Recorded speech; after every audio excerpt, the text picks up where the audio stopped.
We need people reaching out and building huddles of sanity and mutual kindness, preparing to share and support each other when turbulence comes and when we're all tempted to be sucked into collective stupidity. And that sort of brings us back to this helps. It's relationship, it's connection. We already know what helps. Connection is the cure. It's our deep and meaningful relationships that give us hope and healing. Welcome to This Helps. I'm Marlon Morgan. Join us as we practice authentic and vulnerable conversations that inspire us to go deeper with the people in our own lives. Producer Andrea, it's really good to see you. Good to see you. Looks a little dark there. Do you have like the opposite of a ring light on or something? Like I'm dark in an matter underground ring light bunker, and I have a ring light, but it is more like a black hole. Yeah, I think you're right. It looks like in the 90s when we're too close to the TV. Wow, that's what I'm going for. So I have to immediately go on the offensive just so that I don't get made fun of. We just finished our conversation with Brian McLaren, and he joined us to talk about uncertainty, resilience, finding meaning when the old systems break down. I mean, all the things I'd like to ignore, honestly. But I think that it's important to face, right? That's his take. His take is that it's important to face it. I think I got to be careful. You don't want to face it alone, like I did reading his book. Well, yeah. I mean, listen, he's here because you wanted him to be here.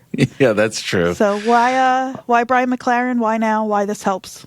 A friend told me about his new book, and once I heard the title, I was like, okay, well, I have to. It's either going to really upset me or really help me. And I'm going to say it did both. I was just going to say, I feel like it did both. It reminded me that often the best way to get around something is through. Yes. And I had been going around it for quite a while, feeling, I think, like a lot of us, some just existential grief that, I mean, I don't think I was feeling. I think I was ignoring it, which was making me anxious. And so with every bit of news or, hey, it just got 1 degree warmer, and like every time I hear anything like that, it's like, can you tell me less? I either want to know nothing and just, be completely ignorant, and like just know that death is a possibility sometime, somewhere. But I certainly don't want to think about the end of humanity as we know it. So, yeah, he did a good job of admitting, throughout. You made the point that he sort of walks us through it with kid gloves, and so he says, I know this is hard. Here's some ways to make it easier. Here's some things you can do. So it came with some warnings. I think so. Yeah. I thought it was helpful.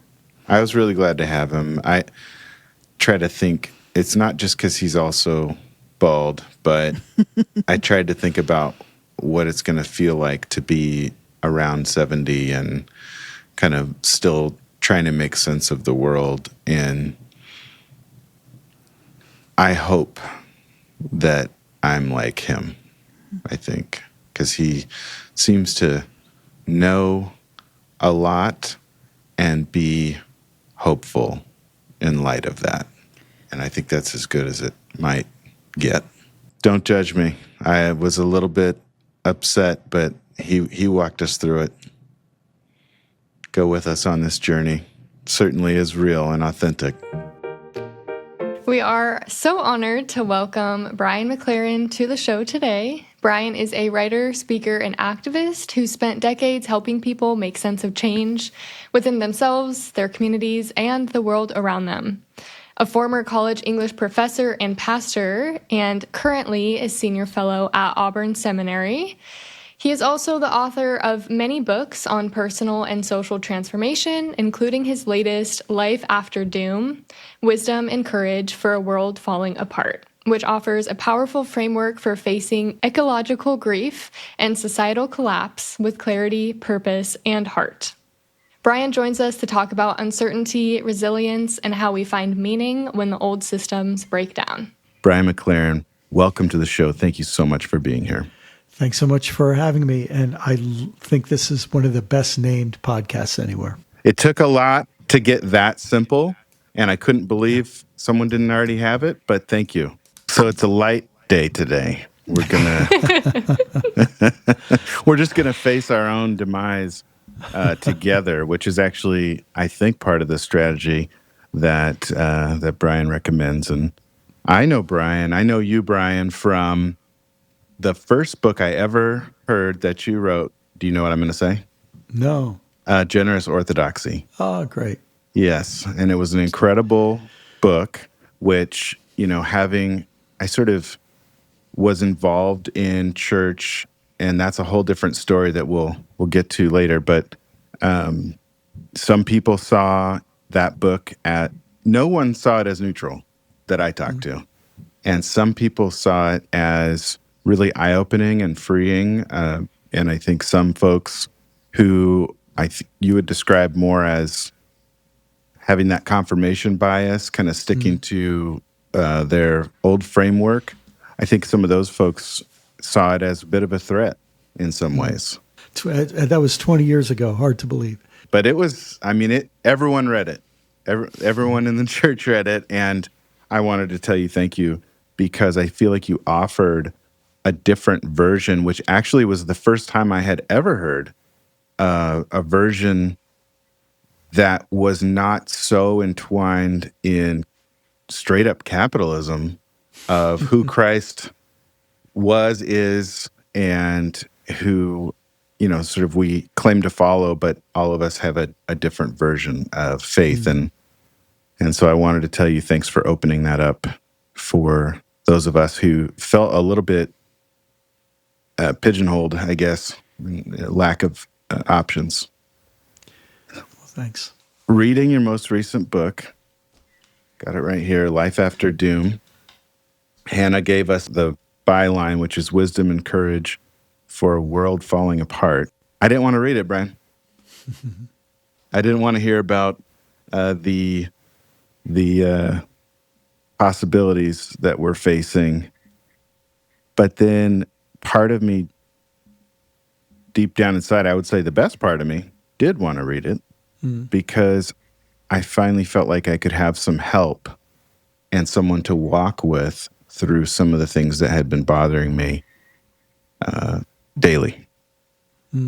What's been your what's the feedback? People, are they mad at you halfway through? So a lot of people have told me that, especially people closer to my age, they just say it was really hard, especially to get through chapter 2. I tried to take all the bad news and put it in one chapter. People, the younger they go, the word I hear most often is that was a relief to hear somebody say the quiet part out loud. And I think that just represents the fact that older people are very used to their norm is a world of capitalism and a world of a civilization that exploits the earth and an economy that exploits the poor. And so they're used to that. And the thought of that being shaken up is mostly terrifying.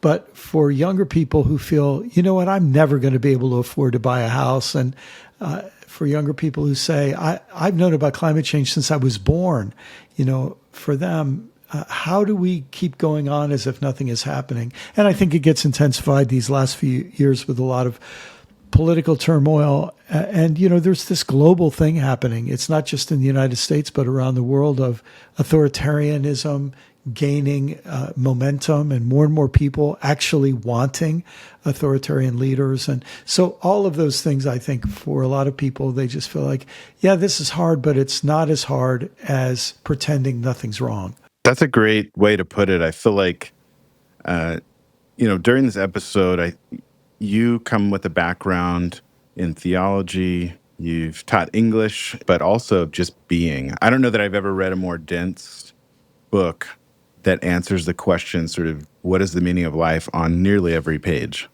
So, and what it's not.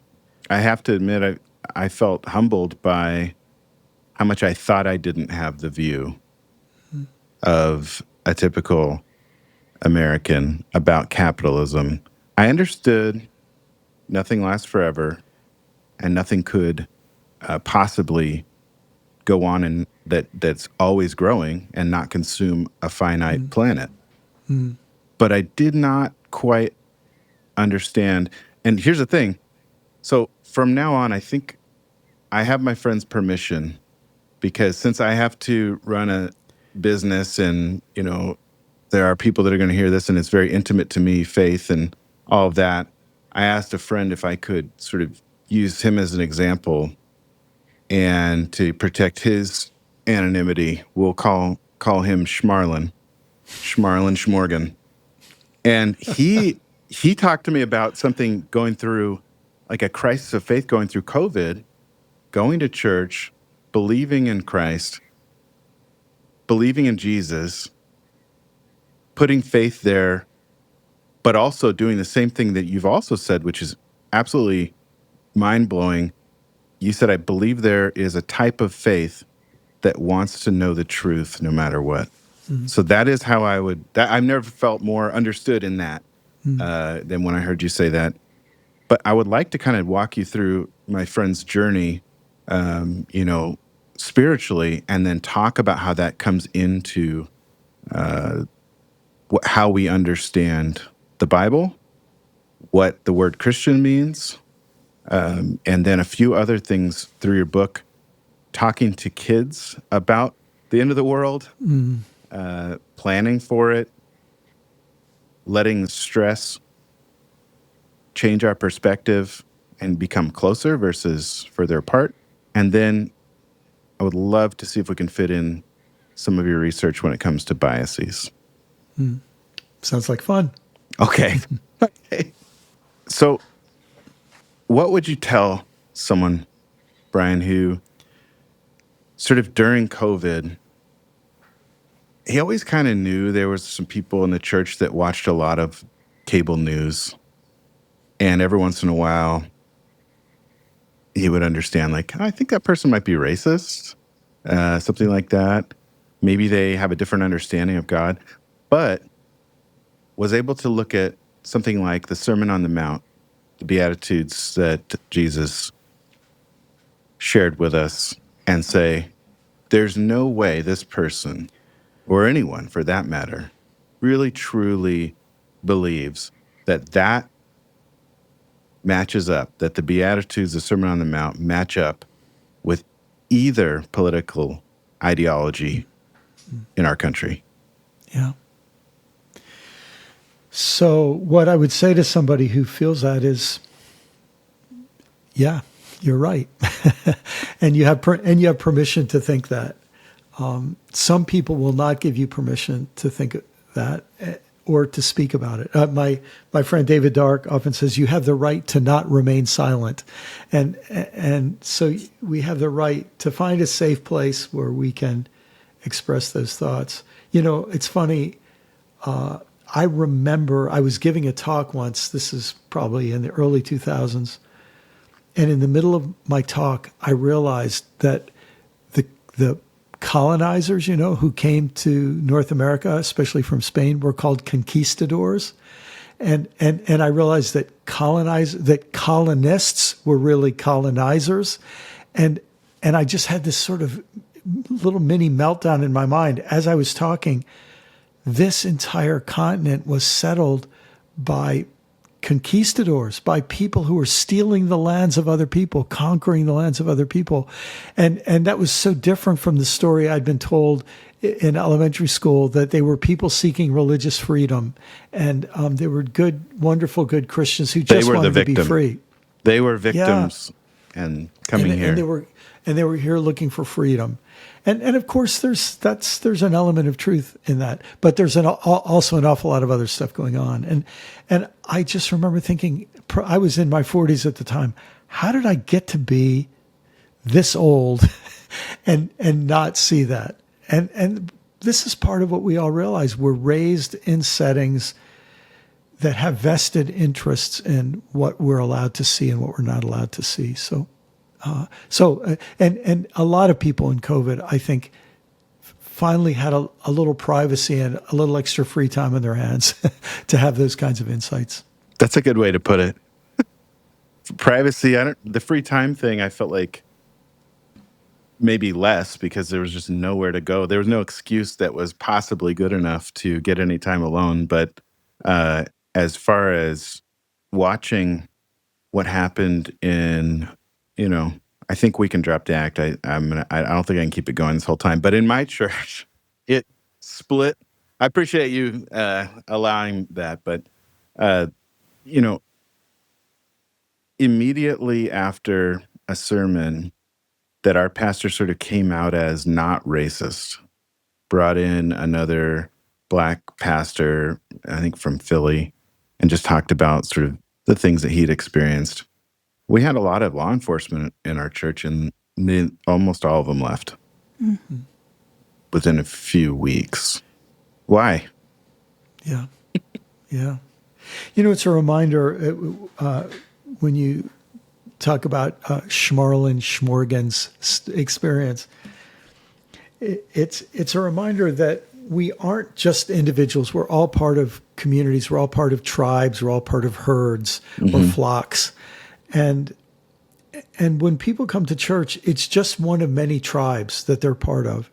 And for some people, it's the most important. But for other people, if being a member of the Christian tribe of this particular church, and if that puts me in tension with my being a person of white privilege, then I find that I'm a lot more emotionally attached to the white privilege than I am to the Christian part. Or I can always go find another church that does not challenge my racism. So, these conflicts are there. And the fact is, in this country, it's not like we used to do it right and now we started doing it wrong. We had deals that were made that you can be a good Christian and have slaves. You can be a good Christian and make racist jokes in the parking lot. It's all okay. If anybody brings in something about racism, that's being political. They can talk about lust, or they can talk about lying, or they can talk about, a lot oriented around sex. But you can't bring up these other things. It's one of the deals we make to keep the thing going. What's the origin? Throughout, and following my friend throughout COVID, it's, he's reading books like Jesus and John Wayne, and I think it was Taking Back America for God, which probably isn't like it sounds as far as, people who've not read it. But just trying to figure out, when did this switch get flipped? Has it always been that way? Can you look back at like the history in the Catholic Church and just see how people have always used beliefs to get what they want in the here and now? Yeah, there's lots and lots of ways to tell that story. Let me do two different ways to tell the story very quickly. The first one is, we in the Christian faith have this terrible burden that Jesus really was awesome and radical. And so we've had this problem of, how do we tame him down from the very beginning? So for example, where I'm at now, this is my opinion, people can feel free to disagree with it, but where I'm at now is when Jesus shows up and says, repent. The word repent means I'm asking you to rethink 100% of your assumptions about religion, God, life, money, relationships. I'm asking you to rethink everything in life, because there is a new way of life within reach. And that new way of life he calls the kingdom of God. To a lot of people, that was phenomenally good news. But even when Jesus is around, there was a whole lot of people, when they heard about it, they wanted to kill him because it upset the order of things that they were used to. And others were attracted to him, but when push came to shove, they walked away, right? So that's one of our problems. He was just so radical, and we couldn't handle it. So we found all kinds of ways to tame it. There are several key moments in religious history. I don't think any one of them explains it all. But in some ways, living in 2025, we've inherited the aftermath of all of them. And I'll tell one that a lot of people don't know about. We all know in the United States, we know in 1492, Columbus sailed the ocean blue. What we don't know is what happened in 1452. And in 1452, there was a pope who wrote a letter to the kings of Europe, especially the kings of Spain and Portugal. And in this letter, this is now called part of the doctrine of discovery. But in this letter, he said to the kings of Portugal, you have not only my permission, you have my mandate to go into all the world and make slaves of all the nations. You can take their property, you can take their wealth, and you can take their persons to enslave them. This was an official teaching of the church. And most people today know nothing about it. Later, it was extended beyond Portugal and Spain to all the kings of Europe. And 1452 isn't that far from 1513, when we often say is the beginning of the Reformation. One way to understand the Reformation was that European countries had been given permission to colonize the world and enslave the world and steal the resources of the world in the name of Jesus and the gospel and the church. And the Northern European nations thought, we don't want to give the Pope a cut of this. We want to keep it all for ourselves. And that's not the whole dimension of Protestantism. But one thing's for sure, Protestantism never, ever disagreed with the permission that had been given them by this doctrine of discovery. That explains an awful lot of history. What happened in Africa, what happened in the Americas, what happened in New Zealand and all around the world, Indonesia. So we have inherited the Christianity that did those horrible things with the permission and, in fact, the blessing and encouragement of church leadership. And we have never had an accounting of it. So that's one. It's not the whole answer, but it's a pretty big factor. Brian, I was hoping you were going to say, in the 70s, when the presidents started, the 1970s, seeing the influence when it comes to voting, and started spending more time with Billy Graham and, but you didn't. And in fact, it was sort of a relief because I think for a lot of people and a lot of people that are, lean more conservative are like offended and think that you're saying everything's their fault. And you're not letting them off the hook, but you're saying that we did inherit something here much beyond our own country's history. Yeah, exactly. And this then spreads around the world, and it not only affects the colonizers, but it affects the colonized. And then they have to have an accounting of what the version of the gospel they inherited. But every one of us were taught that we're inheriting the pure vision of Christianity. We're inheriting the true gospel. And our denomination tells us about how all the other people got it wrong, but we are among the few who have it right. We're all told the same story. And we're told it by people who believe it because they were told it. And part of what happens periodically in history is that people have the courage to stand up and say, gosh, this does just what you said, that Schmarlin experienced during COVID, where you say, this doesn't match. I can't reconcile what the Christian community, so much of the Christian community and our government are saying and doing. It doesn't square with what Jesus was about. Yeah, I think, and part of his experience was that in the church, he would move through conversations with people that were leading and would spend the time and volunteer for trunk or treat and all of those things that, and then sort of switch seamlessly between, wasn't that a great Bible study? What isn't, the humility of Jesus, and then sort of, switch fluidly to, you're a CEO. Don't you think unions are bad? I mean, what? That was before COVID. Yeah. And I had to kind of do some research. Why did this guy that seems to be all about this meek meek person of Jesus, strength and weakness, and kind of turn the other cheek, and then like all of a sudden is against organized labor. I really truly didn't understand it. I was like, what the F? But actually, just a year later is when I started to get an education around the time I was 40, and seeing, oh, I guess they're watching this channel, this person saying this thing, and like somehow that's aligned with. So it ended, Brian, in a situation where that church split up. It's no longer. Yeah. The pastor moved down to Orange County, where he was originally from. This was in Sacramento area. And most of the people who did not like anything that wouldn't be broadcast on Fox News moved up the hill into a less populated area with even more white people. Yeah.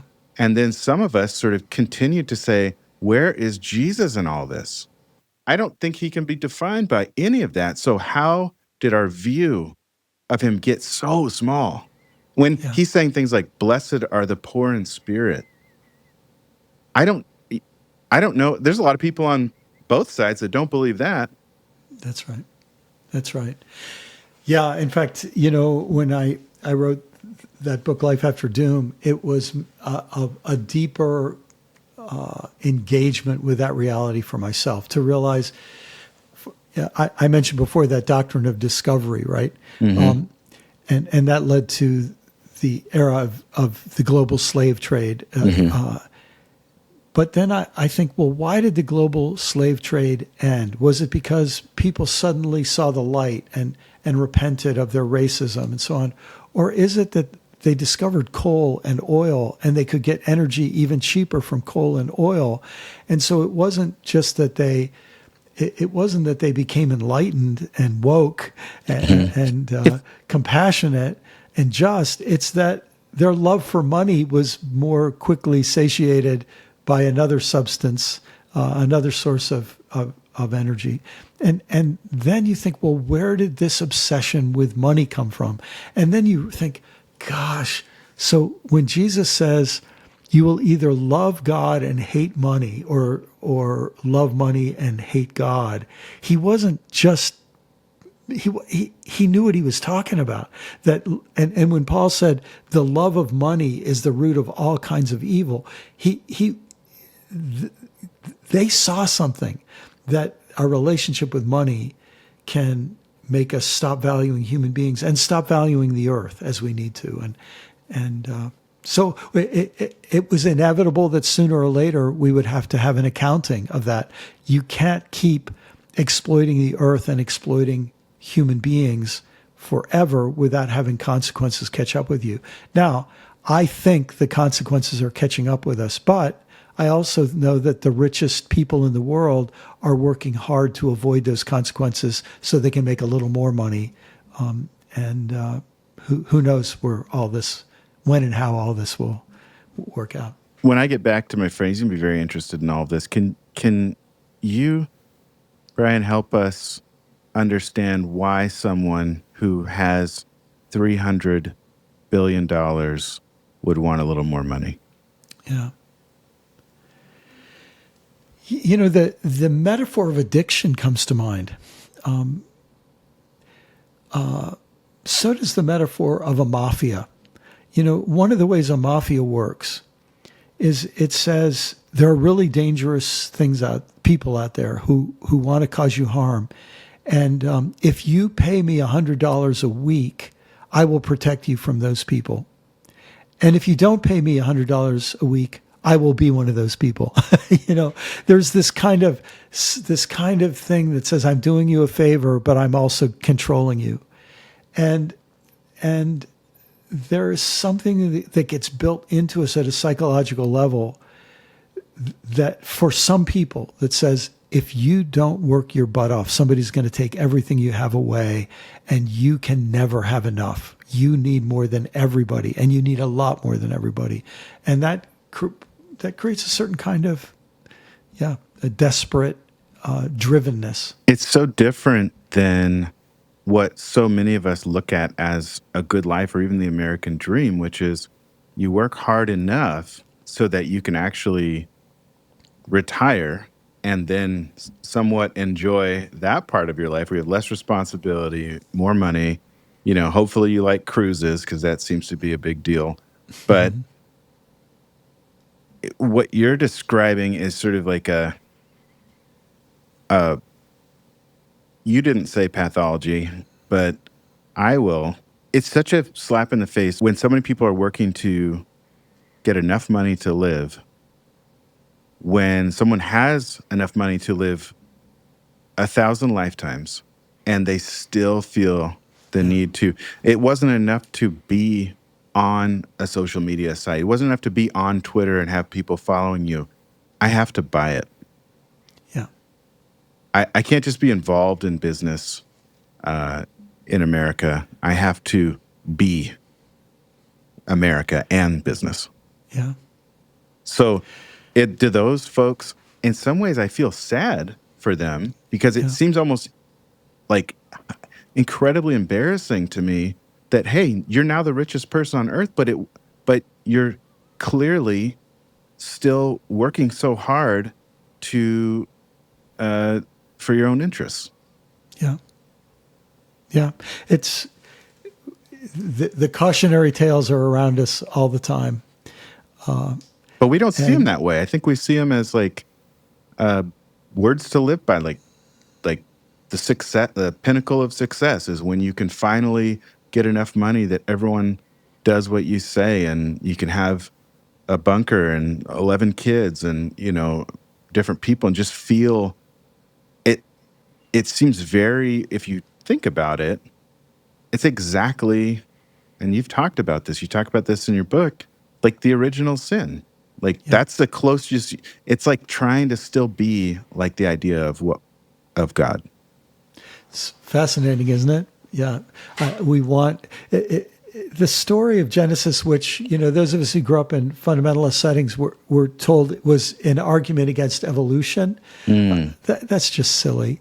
It's a story, and stories are supposed to give meaning. It's not an argument against evolution. It's an argument against arrogance, and it's an argument against hoarding, acquisitive, grasping civilization. Isn't it interesting? You have the story of Adam and Eve, and they get in trouble because they can't observe one stinking limit. Look, you can eat all the trees, all the fruit, everything. There's just this one you have to avoid. We don't want any limits. We want to be like gods with no limits, right? We think that must be the good one. If that's the one I have to avoid, that's the one that's going to make me even happier than God. Whatever is prohibited is the one thing we want more than anything else, right? Freud had a lot to say about that. Yeah. But we, and then what happens right after? One brother kills another over religion. And so this thing leads to it leads to religion and religious violence. And then the next thing you know, you have civilizations being built where they're enslaving people. And so in a way, the story of Genesis is warning us about progress, that progress can lead us to places we don't want to go. And we need to think, we need to repent. We need to think again about our assumptions of what life is all about. Well, it's almost like you are pointing out that in the beginning, before that tree of life, the tree of good and evil, before Adam and Eve, ate that fruit, it's almost like life was all about relationships. And our entire existence was to walk with God, to relate with him on the deepest level, to relate with each other. And then it starts to say, then it starts to go in the direction of, well, okay, now we ate that fruit and we started putting something else in the place of that all-important relationship. And even if you look at like John and saying the Word was with God and the Word was God, and just kind of saying, God's in a relationship because of the triune God, that sort of thing. But even with theology, I think even fundamentalist theology, it's almost begging us to say, look, your highest self-actualized self, to be all you can be, is to be in relationship with God and to be in relationship with other people. Stop trying to make it about anything else. And if you do try to make it about anything else, you're going to kill your brother. So, and if you could put your pastor hat back on, and just for the listeners who maybe didn't hear about Cain and Abel, tell us about that. Yeah, well, if you wouldn't mind, let me even telescope it out one step more. Please. So the original, again, I think it is silly to try to take the story of Adam and Eve and Cain and Abel literally. I take them much more seriously than literally. They're telling us, they're using the ancient language of story, which was the scientific method and the philosophical method. Story was the way people conveyed their deepest truths. And in these stories, the original human beings live naked and unafraid with each other. Nobody's going to rape anybody. Nobody's going to mock anybody. Their differences were seen as beautiful part of the creation. Not only that, they live in harmony with the animals and the plants. And they give names to the animals, which might mean, let's call those ones with the tall neck, let's call those giraffes, right? But it might mean there's Spotty and there's, Swifty, and there's, in other words, individual animals that you have a relationship with, right? Any of us who are pet owners or gardeners, we know you love those tomato plants that you tend. You love that apple tree that you planted and now you watch your grandchildren eat apples off of. You have a relationship with it.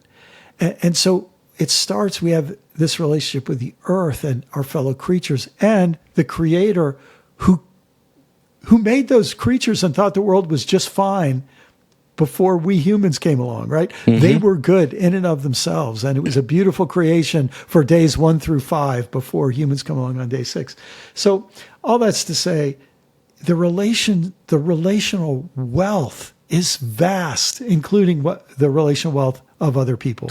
And then comes the story that based on some weird obsession with religion, we think that doing sacrifice correctly is worth killing somebody over, So I'll just offer one other little reflection on that Cain and Abel story. We know that the ancient people had 2 different primary ways of life. Some were nomadic herders and some were settled hunter-gatherers. And another way to say this is that this was class conflict. The people who loved their life as agriculturalists looked at the nomadic herders and they said, they keep stepping on our property, and we don't like that, so we're going to kill them. Now, my property rights are more important than your life. So suddenly all of this sounds very, very familiar, like we're still in the same story, which I think we are. I feel like, if anything, people can walk away from this episode as Americans thinking, wait a minute, I guess it's not all my fault. Especially people who sort of go in that direction of like, I'm not fragile, I'm just white, kind of thing. But if this existed, if it was actually sort of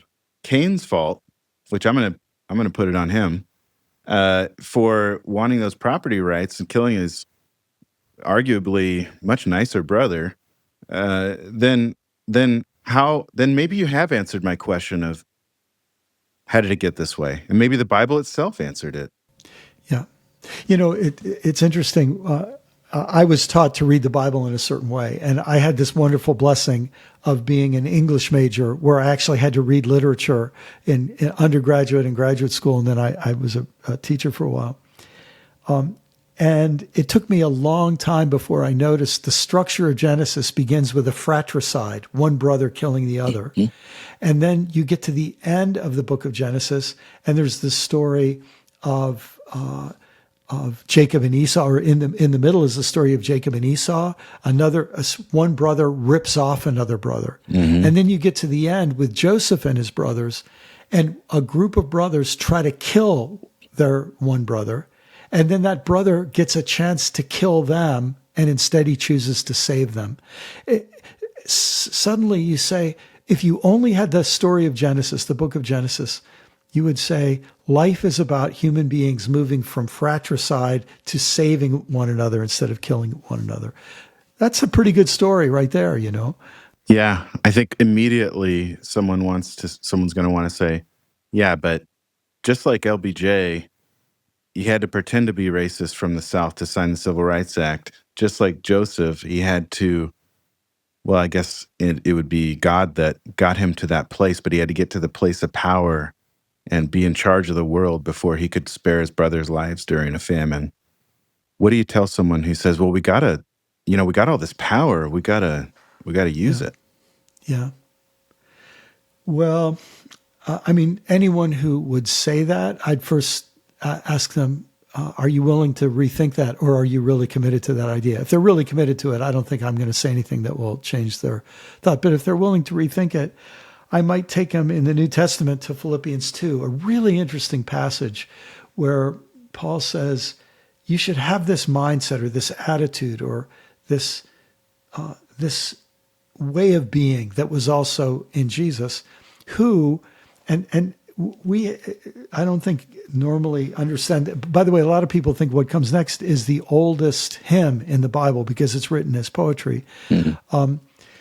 But who did not consider equality of God with God something to be grasped. And when you hear that word grasped, mm-hmm. you can't help but think of the story of Genesis, and grasping that. And why did they want to grasp it? So they could be like gods, so they could have equality with God, so they could be more than they were, which was beloved creatures, but that wasn't enough. They had to be like gods. And in that sense, what happens in Philippians 2, he didn't grasp at equality. He poured himself out in service for others. He gave his life in service for others. That's the attitude we should have toward one another. So anyone who thinks, I need to grasp and hoard power, the problem is if you become addicted to the power, you will never use it to help others. You'll have $300 billion and it still won't be time to use your power to help others. That feels a lot like Frodo saying, I'm going to carry this burden of the ring, carry this power, and not use it for myself. Yeah. And the temptation, to hold that power. I mean, Tolkien does such a great job with that. To hold that power is a huge temptation for first Bilbo, and obviously for Gollum, who had it first, and then for Bilbo, and then for Frodo, which, by the way, we're talking about a story that we're not taking literally, but we're taking seriously and seeing the deep meaning and beauty of it. Yeah, I think that is something that mirrors that relationship with power in the Bible pretty well. If you're looking for a story. Speaking of stories, you mentioned, and I'm interested in this. Honestly, this could go for 6 hours, and I would not. What I want, Brian, is what I wanted was for you to be with me while I was reading this book and just do like a 24-hour episode. Brian, you kind of are. That was like the majority of my notes for the first few chapters are how present you are in this book. And some of it is really obvious where throughout the book, the dear reader at the end of each chapter, but even sometimes when you're pointing back to like remind us that there's an index or something to see at the end, or stopping to sit and, recognize what you're feeling in your body. And that was sort of my first question as I was reading this, is kind of just like to take us more of your kind of approach to writing it. So it's a little bit of a left-hand turn here, but I kind of, my question is just sort of like, what's up with that? That's a good turn. That's a good turn. Well, thanks, and you're first for noticing that. Fellow English ex-English teacher here. So. We get each other. That's right. Because I know this book is would be disruptive for people, and I knew it would be disruptive for people because it was disruptive for me to write. There are a few of my books that the writing of them, I think in the long run helped me, but it was certainly not easy. It was a sort of this helps, but it wounds you in the process of helping you. And it will help. Yeah, that's right. That's right. So I am sensitive to how deep, like people think theology is their most sensitive area. I think economics is even more sensitive to a whole lot of people. But I'm challenging both theology and economics assumptions in the book. So I'm glad I was a pastor for all those years, Andrea, because I think it taught me to be a little more pastoral rather than just clobber people on the head and hope they get it. So, but I'm happy that resonated with you, because it's hard for all of us. In fact, the word doom in the title, it's not talking about the end of the space-time universe. It's not saying we're all going to die and there's no hope. But what it is saying is there is a psychological experience that comes upon a person, many people for the first time in their entire life, when they think our problems are bigger than our solutions, or when they think there might be a way out of this, but I sure don't see it. I used to know all the answers, how to solve all these problems. I don't think it's going to happen anymore.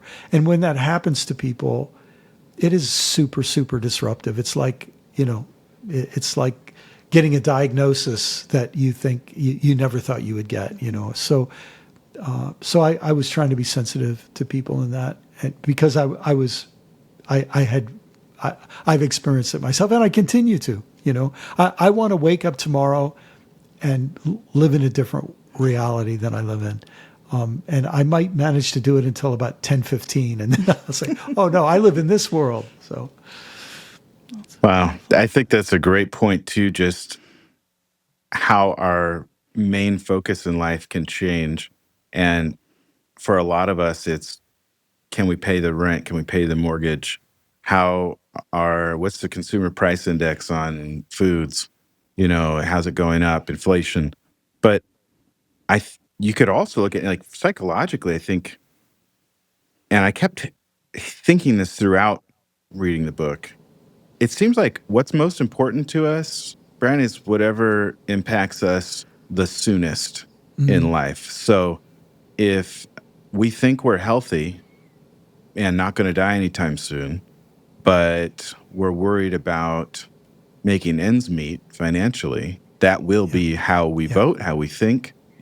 And if we do, God forbid, get a diagnosis or,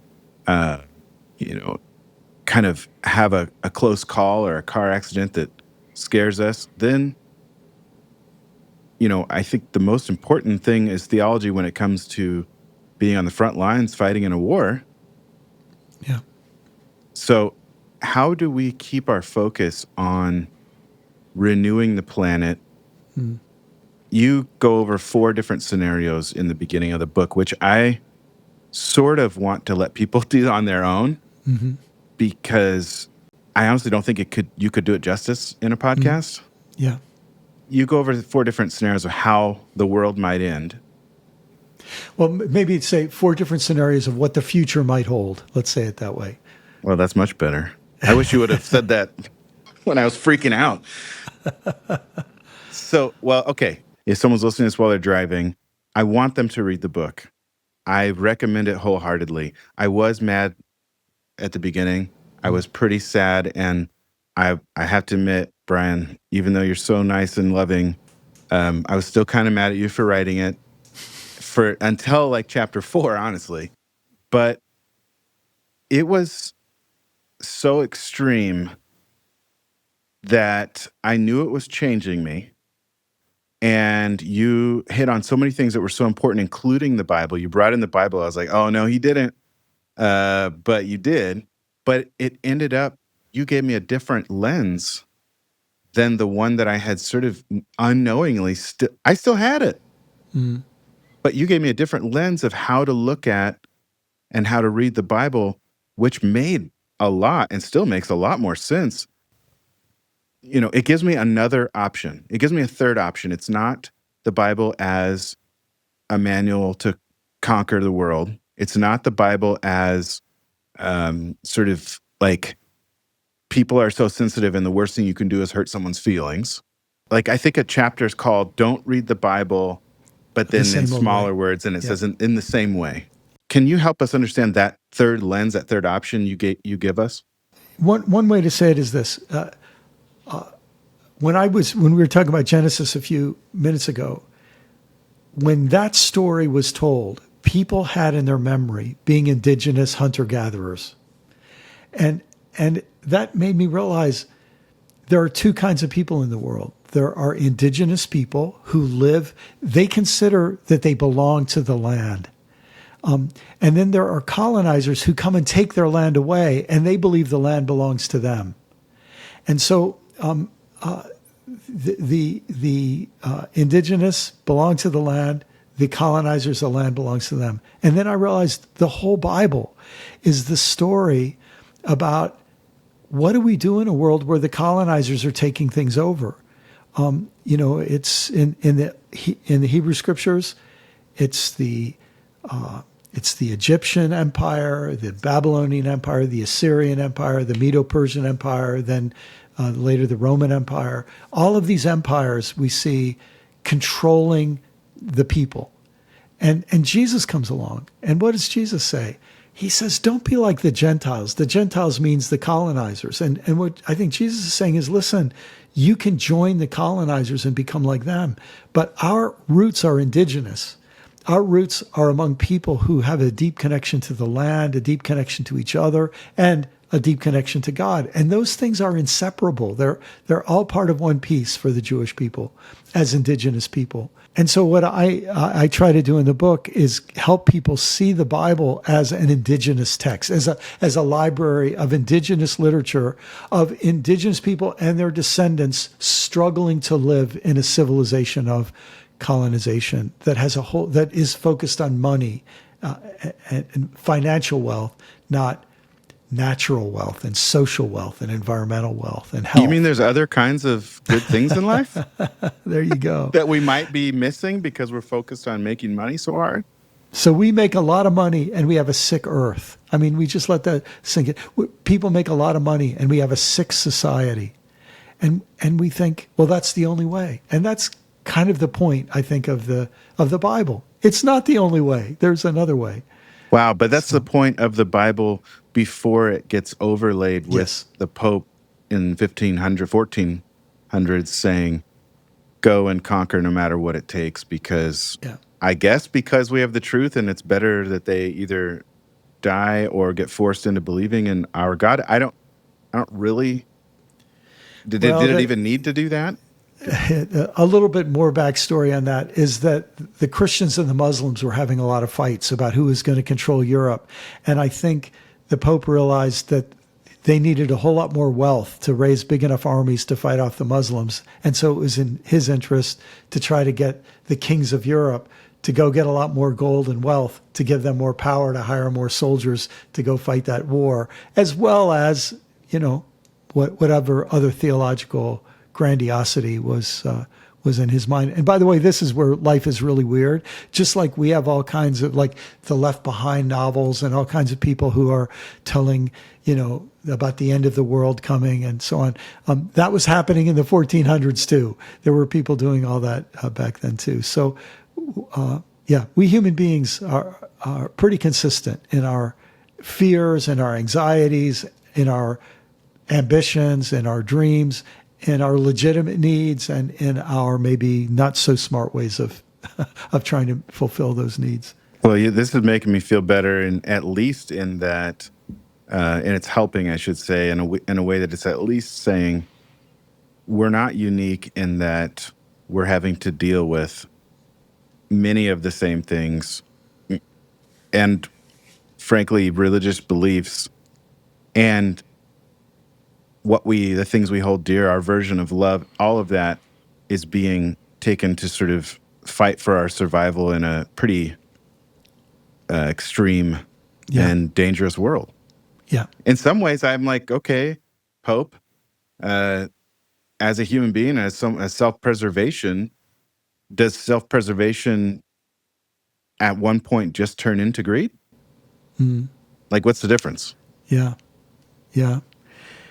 Yeah, you'll remember one of the chapters in the book is called "Maybe It's Good, Maybe It's Not," and I think part of what facing these things forces us to do is to say it can start out good and turn out not so good. It can start out stupid and then people learn something and correct their path a little bit. So yeah, the simple binary that this was good, this was bad, it's not that simple, and that makes us have compassion. Like have compassion on the popes of the 15th century who were facing these different challenges and so on. By the way, you could also make a case that the hatred that had grown between Christians and Muslims, there was a history behind that too, and not resolving that issue led to ongoing tensions. So I didn't realize I was going to be such a Pope apologist in this episode, Brian, but I appreciate you exploring it with me, because I feel like we have to look at it honestly. And I got kind of bummed out earlier because when you describe the Bible in what I think is a new and beautiful and old way, and actually a lot more accurate to what it actually says, but you kept using the word indigenous, and I kept thinking like immediately people with a confirmation bias or a certain political belief, they're not going to hear it. They're going to miss out on that truth because you're using a word that is like, oh, what is this, a land acknowledgement? Like what, it's just, I want them to, describe indigenous, can you use another word right now, just so for the people that got stuck on that? Well, let me first say, if people got stuck on that, I'm really glad they got stuck on it, because the reason they got stuck on it is because it's a part of our history that we haven't acknowledged. And it's a brutal, ugly, vicious part of our history. And it wasn't just 300 years ago. A lot of it was 100 years ago, 110 years ago. That's not that long. Now, I feel like there's exactly. Yeah. I think exactly people right. are worried. They're like, as soon as he said indigenous, and so that's eventually going to get to that I'm a conqueror and I'm an so I can't listen to him because I want to feel good about myself. Is it that simple? Well, let's take that just that way, because then if you were to say, oh no, you're not an asshole, you're just a person who's more concerned about how you feel than what actually happened to other people. Well, maybe maybe that's not so great, right? And so wait, but he did say I was an asshole. No, you just said it smarter. Dang it.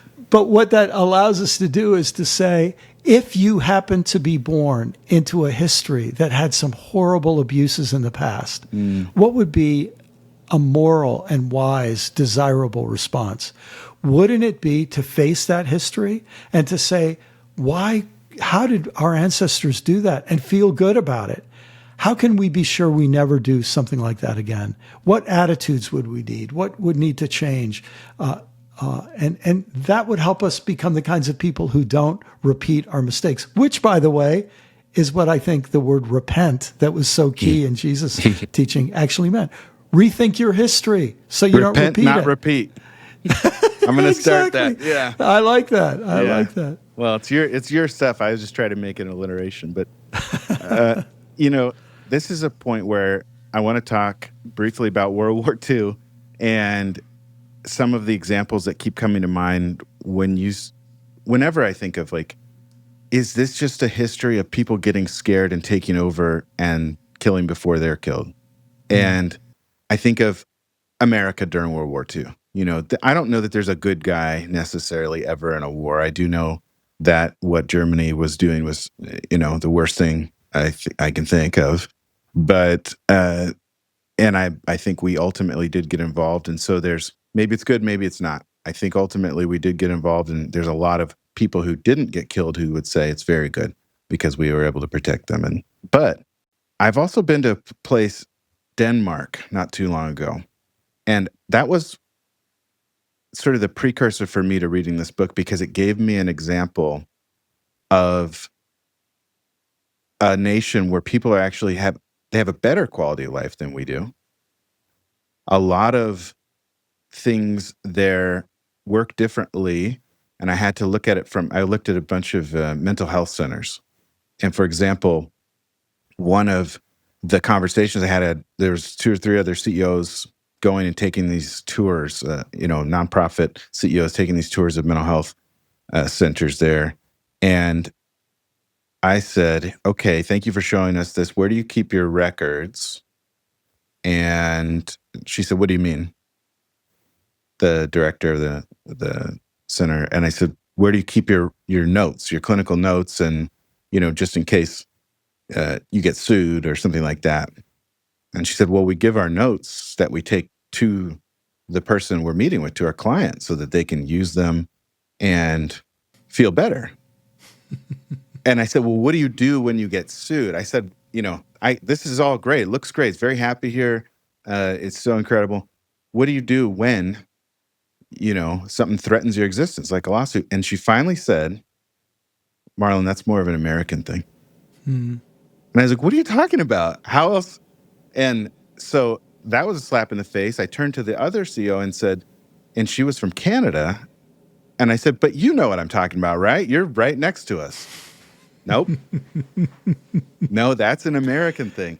So, of course, I'm still here. I'm not anti-American, but certainly they were helping so many people, and they have a written complaint process, which out of 26 mental health centers had been used twice in the last 15 years, and they were able to come to a conclusion. I don't think there's a perfect nation. But I think of all that, and I love it. And I wanted to stay there for a number of reasons, because it seemed so safe, so wonderful. Very little poverty, if any, because there's an income that's guaranteed. However, I thought back to World War II, and I thought, okay, when Germany marched into Denmark, I think it took like 6 hours to take it over. What would they have done without us violent and power-hungry Americans to stop the war? Maybe it's good, maybe it's not. Less than 3 hours, apparently. Less than 3 hours. Even Okay. less, I was yeah. trying to give them... You were giving them some I think credit. all they did was march in and be like, okay, we're here now, so you're Germany. What do we do? How do we do? How can it be practical to live like Jesus, to act like Jesus, all the way to the end of the world, when it might mean watching the people we love get hurt? What is the balance of when do we fight? I was stunned. Part of the book I listened to an audiobook, and I realized I was finding all kinds of ways to get through it, because it was absolutely life-changing. Maybe we can lighten it up a bit and just say, where's the best place to hear about how the world might... What did you call it? Not how the world might end. What the future might hold. What the future might hold. Thank you. I realized, as an American who's addicted to buying stuff on Amazon, who loves consumer... I hate this about myself, but when I'm upset, the first thing I'll do is like look at what restaurant I could go to and go buy something, or change my feel. Like, you know what, though?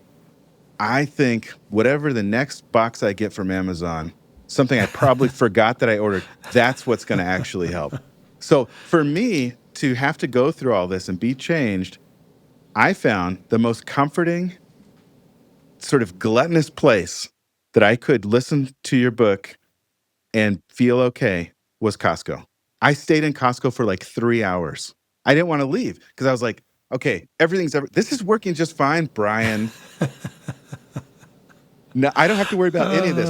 And so thank you for being here and dealing with this with me. But what are the best, real quick, let's take a detour. What are the best places for an American addicted to consuming things, who needs to change their ways and needs to see, and you're inviting to see Christianity differently? So mine was Costco. What are some other places that we could sort of ease into it? What a good question. My first thought is, when people are ready, wherever they are will become a good place. And Costco was the place where you were ready. I wasn't ready. I wasn't ready until like my third hour there, and I was like getting annoyed, and like it was filling up. It was getting crowded. But I thought maybe you'd say like a gas station, like next to a Tundra, just, filling up. Like what? Like, I know this is dark, but if it really did help me get through it. Yeah. No, I got it. Because and Costco is a perfect example because it is a thriving, huge business that seems to be doing very, very well. And everything's new and the turnover is fast and people are moving in and out. And the pizza. I was about to say that's to me the high point of Costco is their pizza. I also thought about a library because I'm always nervous those are going to be like the fabric of society is going to be ripped to shreds and we won't have libraries, that's my favorite place to go and not buy something, which I almost always still buy some of those used books though, because I have to buy something. But Andrea, do you have any or Hannah? How do you want to get the news? Yeah, you've set me up for this one, but I was in the Jersey Pine Barrens in my head the whole time reading this book. I couldn't stop thinking about it. You were in the Jersey what? The Pine Barrens. So they're, unique to the East Coast, I think, but specifically in New Jersey, they're wholly unique. You don't get the Pine Barrens the way you do in New Jersey. And one of the things that is so remarkable about them is that to thrive, they need fire. And so, like pitch pine, their cones, some of their cones are, it's called, I forget exactly what they're called, but they come out coated in resin. And so they only open once they've been melted from fire. And so when people moved in, they started doing controlled burns in the winter to combat the natural fires. And because of and to protect houses, this is such a long walk to where I'm going. You sound like me. But it's so cool because it to me is like a little metaphor for this whole book, because it's like if you let nature do its thing, the fire works the way it should, nature thrives. Then humans came in and tried to do the same thing, and now there are certain species of flowers that are endangered now because the way that the humans in New Jersey are using the fire is not the way nature intends. And so it's like, to get the Pine Barrens back the way they should be, you'd have to let fire do its thing, which then would be a danger to the humans who have, moved in and tried to take over. And so for me, that's the place. So come to Jersey, South Jersey specifically, read the book in the Pine Barrens. It's beautiful, and you can't get any other place like it. And if the Pine Barrens are gone, we don't get baseball mud, which is the mud that gets rubbed on every baseball in the whatever the initials are for the Major League Baseball. You can't get that mud anywhere else. That's all. I think we're solidly taking over that whole Northeast listenership, and they're going to actually lead the charge on, changing the world and averting any kind of crisis. It sounds like. Hannah, what's your place that insulates you? I feel like it would also have to be some sort of forest. Not as specific as Andrea's, but yeah, a good reminder. I feel like that we're connected to the earth and we need it. It feels like Hannah and I are ready for the letting come, the back half of this book of we'll see what happens. I wonder, I don't know. Hannah and I were talking about this off mic a little bit, that we think maybe it's a little generational, and I wonder what Marlon and Brian, what you two think about that. Brian, what do you think? Yeah. I think yes, I think it's generational, and I think there are 100 other factors too, but yeah, I think the longer we spend in our current civilization and its economy and its politics and its technology, it's home for us. It's the only thing we are comfortable in, and it's harder to imagine surviving, having the neuroplasticity to let that way of life go and imagine that there could be a better way of life on the other side. Brian, there are two things. One that I had here after getting through everything, reading it all, being changed. For people who maybe they're not ready and they're not going to pick up this book and read through a full-on legitimate, several 100-page book on how to grieve ahead of time. You also pointed out in there something so good that we're going to use in our nonprofit, which is planning with the end in mind when you hire someone, which is another whole thing, another hour conversation. But if you don't buy the book to read it right away, buy the book and go to the end to Appendix 5, because that, to me, is if you're not ready. And I was originally thinking, we have a lot of parents and educators who listen. I was originally thinking that's a letter you wrote to your grandkids, and it's also kind of gives us guidance on how to talk to kids about climate change. And I thought I was going to read it and then all of a sudden tell everyone, this is how to talk to your kids about climate change. This is how to. But what I found is that you wrote it in such a kind, loving, grandfatherly, wise way. It was really the book I wish I had read before this one. I think it would have got me ready. And if you don't read anything else, buy the book and read Appendix 5, because the way you talk to your grandkids was honestly probably the way I needed someone to talk to me before I started the actual book. Thanks for telling me that, Marlon, because the key little metaphor I use in that appendix and in that letter is I talk about Team Earth, being part of Team Earth. And I started writing that letter. I had never thought about Team Earth before. And that just sort of came to me as I actually imagined my grandkids. And maybe that is a good way to, for folks to think about human beings trying to operate apart from Team Earth, as opposed to being part of Team Earth. And so thanks for bringing that up. That's nice for me to hear. I would like two things. These are my requests. For you to write a kid's book so I can just literally read it to my 11-year-old and eventually my 3-year-old. And I can't wait to read what sounds like a Tolkien-esque trilogy that you started writing in 2016. Is that still happening? It's coming out. The first volume comes out in July. It's called The Last Voyage. It's a science fiction trilogy. So, yeah. I can't wait to read it after seeing the research you did for this book and then having it be in a little bit less of an actual, to have it be fiction, I think will help me and a lot of people. Well, thanks. That's I had so much fun writing the book. I mean, it was good for me psychologically and emotionally to work on this on these novels. So it's been, and I'm still working on the third one. So I've kind of fallen in love with the characters, and the story has been very productive in my own sort of imagination. So I'm very happy that it'll be out in the world. I can't wait to read it. I finally remembered what my story about Costco was, because it was when I had to like literally stop in my tracks and just breathe and listen, because it helped me the most. On page 197, in chapter 15, you talk about, it starts with the kind of preparedness we need in these times. Can you read just a passage from the book about that? Sure.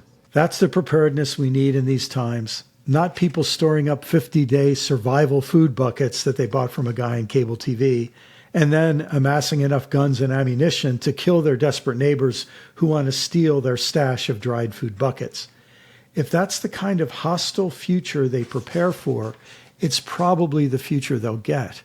If the only people who survive are people like this, frankly, it won't be much of a world to live in.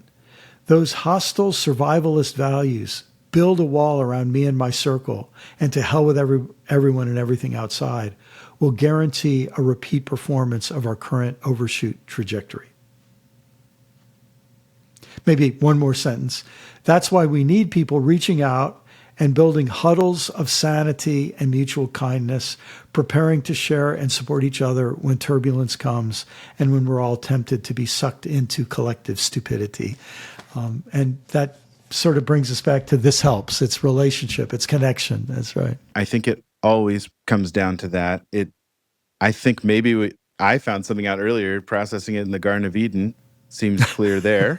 And then you helped us put it into our current situation and walk with us as a just an absolutely wonderful guide. I felt like you were giving me free therapy at the same time. Yeah. With everything that we have talked about today and just the realities of climate change and capitalism, how do you find balance in your everyday life? What a good question, and a good question to end on. Actually, I'm tempted to think about the forest and the pine barrens, and even Marlon, Costco as the Garden of Eden, a place of abundance, a place of more than any of us need, right? So But much. what helps me is doing, what Jesus did each morning or many mornings, getting up and getting outdoors and being away from crowds and away from devices and away from all the noise, and just trying to see, what do the trees tell me, and what does the flowing water tell me, and what does the weather tell me, and what does the sun tell me, and the soil and the grass, because it tells me that this universe is connected, it's interdependent, and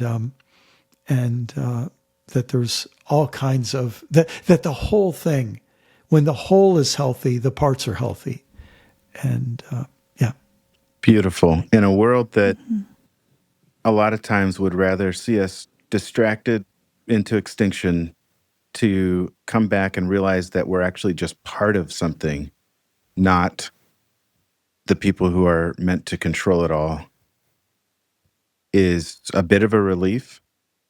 I think it can be helpful, too, to think about walking through what we're seeing versus trying to go around it or watch White Lotus until my eyes fall out.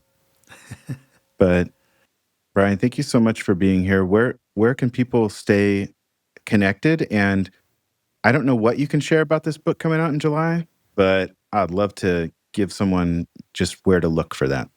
Well, if you go to my website, brianmclaren.net, there's links to all my books and some ebooks, and I have a podcast. So all kinds of ways to stay in touch. It's brianmclaren.net. Okay. Brian, thank you so much for being our guide. Please keep up this work of helping us face reality in a gentle, truthful, but graceful way. We are so appreciative. You are an absolute gem, and I'm glad to be alive at the same time as you. Oh, it's kind of you to say. What a pleasure to be with the three of you. And this really does help. So thank you. Welcome to Marlon Helps, or at least tries. That was a crazy energy that I just brought to that. Let's do it again. Before you do that, I want to take a second to talk to our listeners about Hannah, our former co-host. We love Hannah. She did a great job. That sounded like Donald Trump. We love Hannah. She did a great job. No better co-host. Don't think about the end of the world or war with this horrible impression. Actually, you know what? I don't have a good one of those. I could take us back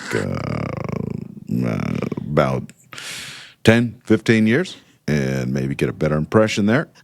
And Just also for our listeners, just another peek behind the curtain. Hannah is off mic and camera right now and just texted us the word horrible. She's in the studio, off camera, listening to me talk about why she's not on camera. But it really came down to one too many 90s references from a middle-aged man. She couldn't, and we were sort of saying that she was representing Gen Z, and she didn't. It was too much pressure to have to make things relevant for a younger audience for her.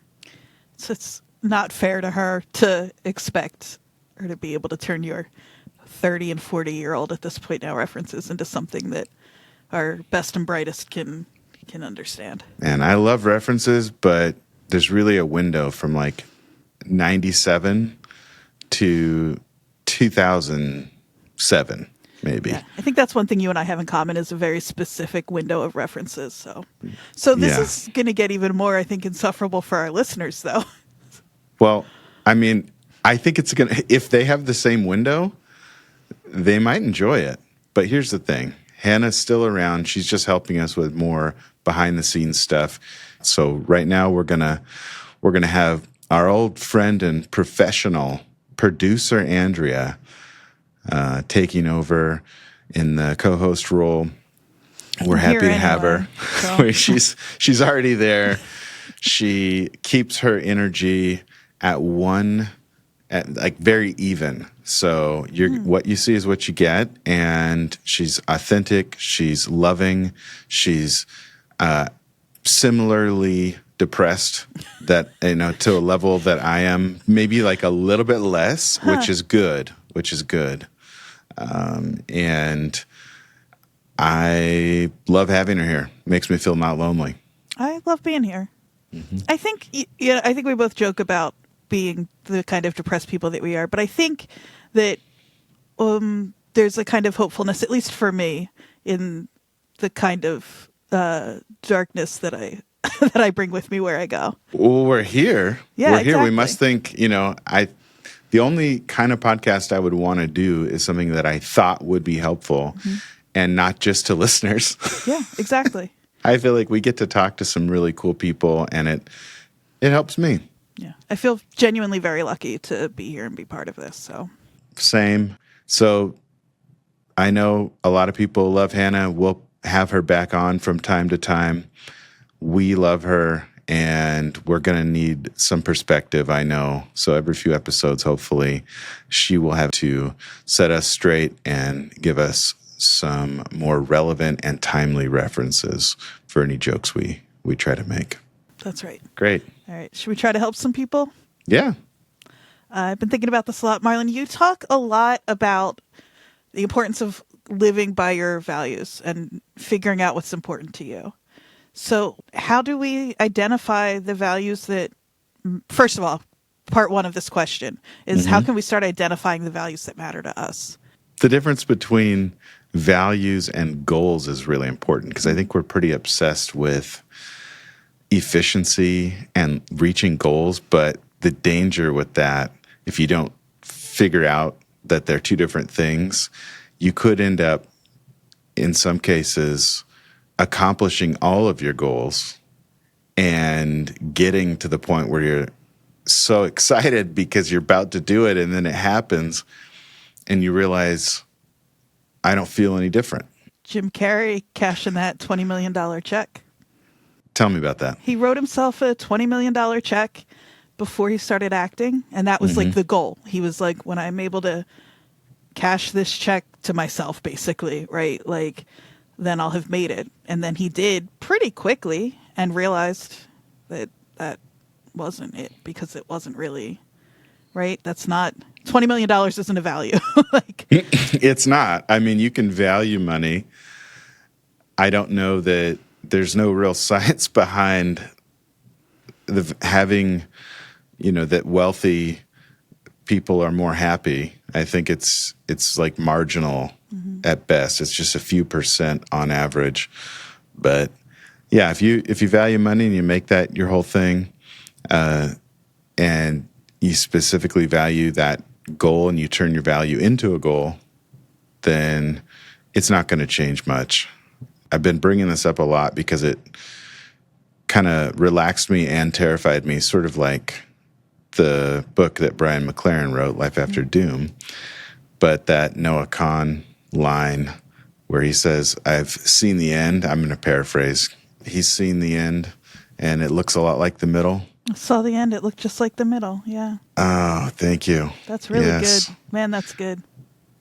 Yeah. I mean, whatever we think the future is going to do for us, if our basic needs are met, we're probably not going to feel much different. So there are some goals that are certainly worthwhile, like not needing to find food every time you get hungry, and certainly you want to have enough to feel taken care of.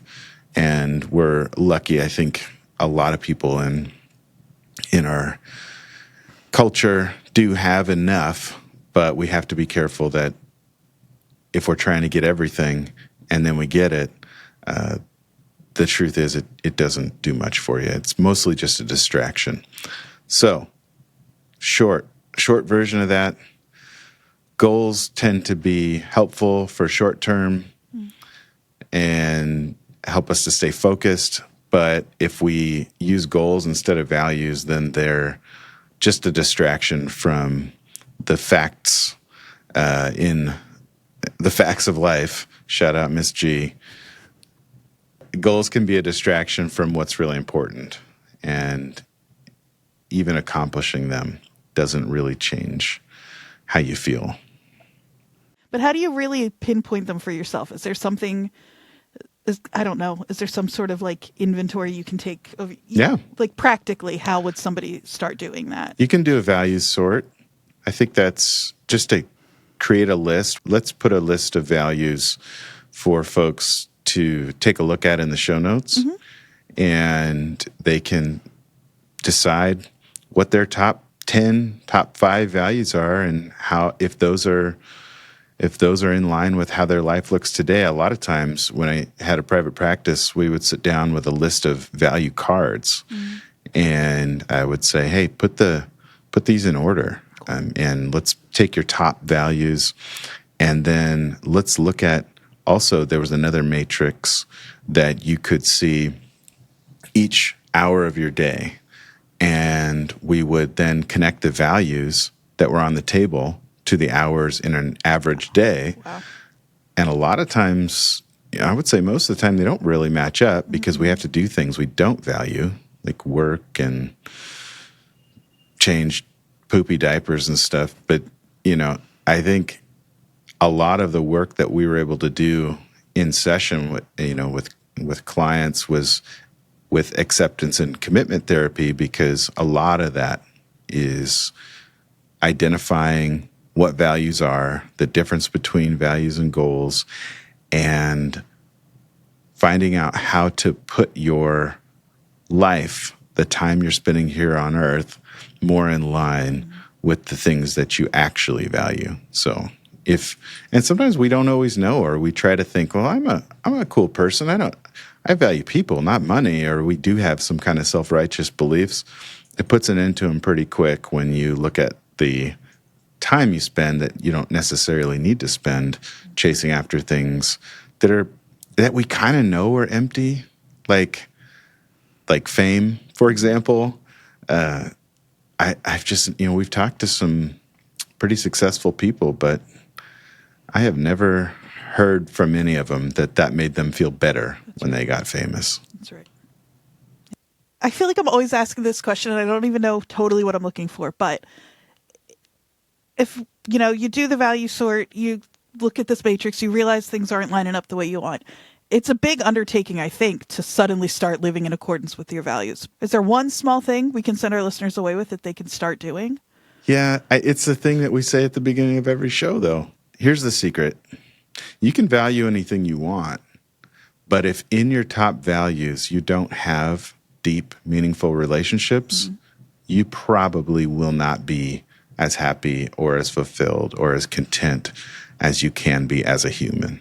We know from the Harvard study of adult development, the longest study of human behavior we have, and the most robust finding is is if you don't make time to talk, to hang out, and you have to make time because there's always something easier. And, like Tristan Harris puts it, there's always something sweeter, 50 times sweeter than real life on your screen. And you can always choose that. Now we can always choose that. And the relationships that we have around us and those opportunities are a lot like vegetables. They're pretty good. Like if you don't have sweets for a while. Sweets? Yeah. That's a very grandma way to say that. Good. Shout out to Jean, my grandma, calling him sweets. Shout out, Gene. I don't want to tell you what to value, but I will say, practically speaking, between Abraham Maslow and the author and architect behind acceptance and commitment therapy, Stephen Hayes, and the more than 90-year study of human behavior and adult development and all of that, value the people around you. And if you don't like them and you don't want to have a relationship with them, find some that you do like or that you do want to be close with, because a lot of even what Brian's book is about is not facing things alone, is getting in groups that also value other people and time together. There really isn't much else. I was just thinking about social media the other day, and I'm like, how do we not see this? That we think being selfish is going to make us happy, or we think getting someone's attention is going to make us happy. But even in that, we need attention that bad. Well, why don't we pay attention to the fact that we need that attention? And it's not going to help just simply kind of knowing at some level that people you don't know are looking at you. Like you think it's going to help. It does not. I've never talked to an influencer that's like, oh, hell yeah, now everyone that I don't know and will never meet thinks I'm cool. In fact, if you listen, we talked to Therapy Jeff. Just thinking this. Yep. And he said the more followers he got, the more unhealthy he felt mentally. Well, and I think he's the one who said, like, we're not built to get to have that many eyes on us at all. Nope. No. It's like we know it's a need. We know we're hungry for it. But then, do you want to just like constantly eat candy? You're going to feel like shit. Right. It's easy to say, but it's quality versus quantity, right? Well, also, if everyone else is on their screen, and this is true with a lot of times with parenting, if we're always using a screen to kind of duck out of the hard parts of life and the messiness of relationships, then you don't get the good parts, then you're lonely, and it forces your kids to be on a screen too, because they're lonely. And it feels a little bit better to get a dopamine hit from a like than it does to be utterly lonely. All the other values, I kind of think of them like hobbies. Any value that doesn't have to do with, hobbies are great. Yeah. I wouldn't know because I'm so extreme and intense that I have very few, other than reading nonfiction, but and intensely talking on mic. But I think there's a lot of value in just knowing what it is you think is going to make you happy versus what you kind of know. Right. Because what you're doing is saying, how much am I giving myself of what I want, and how much am I giving myself what I need? And you have to actually look at that honestly to know what you're doing. And a lot of our problems, mental health, when it comes to depression or anxiety, I'd say a lot, if not most, and this is barring serious mental illness and, some of the more extreme and upsetting diagnoses that we have, as human beings. But a lot of just the general anxious unhappiness comes from patterns of not getting our basic needs met. When we choose too many times in a row, when we choose the easiest thing, when we choose distraction over walking through something, when we choose a funny video versus calling a friend or having a meaningful conversation, if we do that 1,000 times over a month, you're going to start feeling like you won't eat right because you won't prep for the right foods. I'm just going to describe my life, so that's not you. I won't eat right so that I won't prep for the right foods. I won't probably get much activity or, physical activity. My sleep won't be as good. And I'll be lonely because I didn't put anything into these relationships. And so now I'm looking to get something out of them, but all I got is another distraction from an endless information stream. So having it in the front of our mind, even if it's aspirational, the values that we have. And that's okay. Yeah. Huh.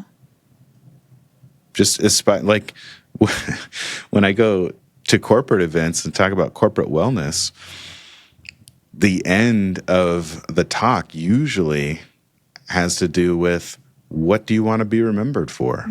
What are the values you would want to hear someone say about you in a eulogy. And you have to sort of, in a very goal efficiency oriented environment, probably the most, because these are some of the biggest, most extreme companies when it comes to corporate environments, we still cannot forget our humanity and as humans what our basic needs are: food, water, love.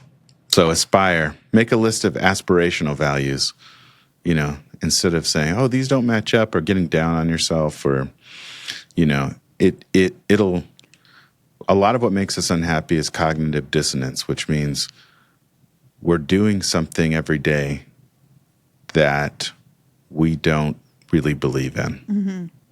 And once you can start to line those up and, like you said, take some small steps toward, okay, well, let's explore it. This is going to be kind of hard to do, but let me talk to a friend and ask them what you believe in, what you seem like, and then decide, is that what I want, or do I need more of something else? That's the homework assignment, and that's so good and so scary, and I love that so much. I think me and our listeners should all do that. I think that's very cool. That's a cool thing. That also points to, I think, will tell you pretty quickly which of your friends you trust and whose opinions you value, because I'm not asking just any old friend that question. I'm going to be thoughtful about that. And if you have a cool partner in your life, a lot of times they'll tell you anyway what they think your values are. That's a really good point. Yeah. Wow, that felt really helpful. Oh, good. I'm glad. And Andrea, thanks for being here. Thank you. And our listeners, we'd love to hear your questions. If you have any, send them our way. Hey, we need more. We need to really, speaking of proving our value, and that just from an actual, genuine request, if you're listening to this, hey, check us out on YouTube. Try not to get distracted by all the other stuff that they want you to see. Come take a look at Marlon's beautiful new studio. Oh, man. It rules. I love it so much. I think it's great. I got some feedback that we needed a better background. So I think it's perfect. Here it is. Come enjoy it. To see it. Yeah. Send us some questions at This Helps Podcast on Instagram, and then go say hello over on YouTube and let Marlon know what you think about the new background. Yeah.